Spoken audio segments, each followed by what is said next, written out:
Tez get bağımızdan 3-4 dənə alma gətir gəl. Bugündən ləzzətli tart hazırlayacağım. Yığdım gətirdim. Gedək hazırlayaq. Tartımızın ilk öncə xəmirini hazırlayırıq. 400 qram unu qaba əlavə edirik. 200 qram da kərə yağını qəşəngcə umac edirik.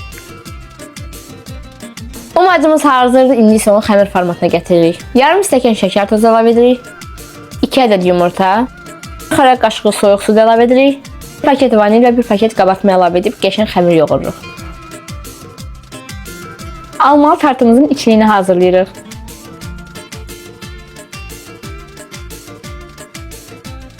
Bir saatdan çox dinlədib, indi isə forma veririk. Hazırladığımız bu halqaları yan-yana düzürük.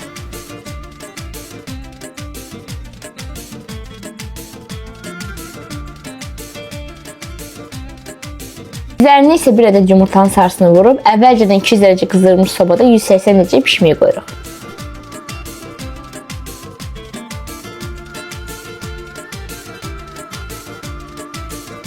Tam səmimi deyim ki, çox əla alınıb. Həm görünüş, həm dad baxımından qeyri-adi piroq axtarsa mütləq bunu hazırlayın.